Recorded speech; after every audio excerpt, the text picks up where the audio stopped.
आपको बताएं, मखसूस नशिस्तों पर सुप्रीम कोर्ट ने महफूज फैसला सुना दिया। सुप्रीम कोर्ट ने इलेक्शन कमीशन की वजाहत की दरख्वास्त पर फैसला जारी कर दिया। इलेक्शन कमीशन की वजाहत की दरख्वास्त ताखीरी हरबा करार। जस्टिस मंसूर अली शाह ने 4 सफ़ात का तफसीली फैसला जारी किया। सुप्रीम कोर्ट के मुताबिक इलेक्शन कमीशन की दरख्वास्त ताखीरी हरबा है। इलेक्शन कमीशन की वजाहत की दरख्वास्त दुरुस्त नहीं। आपको अपडेट कर रहे हैं। सुप्रीम कोर्ट ने इलेक्शन कमीशन की वजाहत की दरख्वास्त पर फैसला जारी कर दिया। मखसूस नशिस्तों पर सुप्रीम कोर्ट ने महफूज फैसला सुना दिया। सुप्रीम कोर्ट ने इलेक्शन कमीशन की वजाहत की दरख्वास्त पर फैसला जारी कर दिया। इलेक्शन कमीशन की वजाहत की दरख्वास्त ताखीरी हरबा करार। जस्टिस मंसूर अली शाह ने 4 सफ़ात का तफसीली फैसला जारी किया।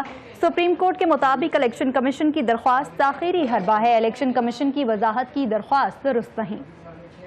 आपको बताएं, मखसूस नशिस्तों पर सुप्रीम कोर्ट ने महफूज फैसला सुना दिया। सुप्रीम कोर्ट ने इलेक्शन कमीशन की वजाहत की दरख्वास्त पर फैसला जारी कर दिया। इलेक्शन कमीशन की वजाहत की दरख्वास्त ताखीरी हरबा करार। जस्टिस मंसूर अली शाह ने 4 सफ़ात का तफसीली फैसला जारी किया। सुप्रीम कोर्ट के मुताबिक इलेक्शन कमीशन की दरख्वास्त ताखीरी हरबा है। इलेक्शन कमीशन की वजाहत की दरख्वास्त दुरुस्त नहीं। आपको अपडेट कर रहे हैं। सुप्रीम कोर्ट ने इलेक्शन कमीशन की वजाहत की दरख्वास्त पर फैसला जारी कर दिया। मखसूस नशिस्तों पर सुप्रीम कोर्ट ने महफूज फैसला सुना दिया। सुप्रीम कोर्ट ने इलेक्शन कमीशन की वजाहत की दरख्वास्त पर फैसला जारी कर दिया।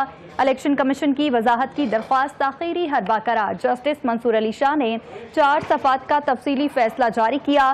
सुप्रीम कोर्ट के मुताबिक इलेक्शन कमीशन की दरख्वास्त ताखीरी हरबा है। इलेक्शन कमीशन की वजाहत की दरख्वास्त दुरुस्त नहीं।